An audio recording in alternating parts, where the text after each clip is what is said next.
So guys welcome new video. So আগের ভিডিওতে বলেছিলাম যে আমরা কিভাবে একটি অ্যাপ সার্ভারে যেসব ফাইল স্ট্রাকচার গুলো আছে, যেহেতু এই ফাইল স্ট্রাকচার গুলো আমরা ক্লায়েন্টকে শো করাবো না, কিন্তু আমাদের তো একটা দায়িত্ব আছে যে আমরা কিভাবে সেই ফাইলগুলো আমরা নিয়ে কাজ করব, যেহেতু যাতে মেসি না হয়, যাতে আমাদের বুঝতে না হয় যে অন্য ডেভেলপারের যাতে বুঝতে কষ্ট না হয় যে কোন ফাইলে কি কাজগুলো করছে। সো তার জন্য আমাদের ফাইল স্ট্রাকচার খুবই প্রয়োজন। সো তার জন্য এখানে এক এক ডেভেলপার এক এক ভাবে ফাইল স্ট্রাকচার করে থাকে। সো এটা ডিপেন্ড করে যে ওই ডেভেলপার অথবা ওই টিমের উপরে যে তারা কিভাবে সেট আপ করে নেবে। তাদের সেট আপ, বিভিন্ন ডেভেলপার সেট আপ বা কোনো টিমের সেট আপ কমপ্লিটলি ডিফারেন্ট হতে পারে, আবার সেমও হতে পারে। বাট সব সবসময় সে একটা স্ট্রাকচারে মেনশন তারা ফলো করে থাকে, সেটা হচ্ছে এমভিসি স্ট্রাকচার। তার মানে হচ্ছে model view controller. So model view controller কি হচ্ছে, আমাদের এখানে বলতেছি মডেল। তার মানে হচ্ছে মডেল মডেল মানে কি, যেহেতু মডেল, আমরা তো শুনছি যে মডেল, যে সিনেমার মডেল, তারপর হচ্ছে বিভিন্ন অ্যাডের মডেল, এরকম মডেল তো আমরা শুনছি না। কিন্তু মডেলটা আসলে কি, আমাদের এই প্রোগ্রামিং এর ক্ষেত্রে মডেলটা এখানে আসলে কি বুঝাইছে? আসলে এখানে মডেল মানে বুঝাইছে হচ্ছে যে আমরা যে ডাটাগুলো ইউজ করতেছি সেই ডাটাগুলোর একটা স্ট্রাকচারের জন্য একটা মডেল, মানে হচ্ছে একটা স্ট্রাকচার তৈরি করতে হচ্ছে, আমরা এইসব ডাটাগুলো এখানে রাখবো। তার জন্য সেই মডেলগুলো এখানে আমরা একটা ফোল্ডার তৈরি করে সেখানে সেই মডেল বা ডাটা স্ট্রাকচার গুলো রাখবো।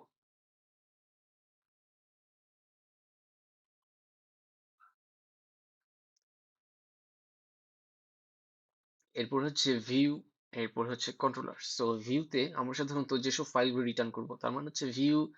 ভিউ সাধারণত ক্লায়েন্টকে শো করানোর জন্য ইউজ করা হয়, যেহেতু আমরা এখানে এমভিসি বর্তমানে অনেক ক্লায়েন্ট বেসড ক্লায়েন্ট অথবা ফ্রন্ট এন্ড বেসড টেকনোলজি আছে, যেমন রিয়েক্ট, ভিউ। তার জন্য আমাদের ওরকম ভিউ এর এখানে প্রয়োজন হয় না, কিন্তু আগে প্রয়োজন হতো যে আমরা কোনো ব্যাকএন্ডের সাথে সেটা ইন্টিগ্রেট করে দিতাম। সো মডেল হয়েছে, ভিউ হয়েছে, এখন হচ্ছে কন্ট্রোলার। কন্ট্রোলার মানে হচ্ছে আমরা কোন রাউটে কি কাজ করব। তারপর হচ্ছে একটি সাইন আপ, আমরা কোনো সাইন আপ করতে গেলে ওয়েবসাইটে আমরা কিভাবে সাইন আপ করবো, সেই সাইন আপ করবো, সেই আমরা যে ক্লায়েন্ট থেকে যে ডাটাগুলো আনবো, ইউজার নেম, পাসওয়ার্ড, এসব আমরা কিভাবে সেভ করব, কি করব না করব, সেগুলো আমরা এখানে এই কন্ট্রোলারের মাধ্যমে করব। তার মানে হচ্ছে আমরা কোনো লগ ইন করতে গেলে, লগ আউট করলে, আমরা যত প্রকার অ্যাকশন আছে সবগুলো আমাদের কন্ট্রোলার ফোল্ডারের ভিতরে থাকবে, কন্ট্রোলার ফাইলের মাধ্যমে আমরা করে থাকবো। সো আমরা একটি স্ট্রাকচার করে ফেলি, মডেল। সো এখানে না,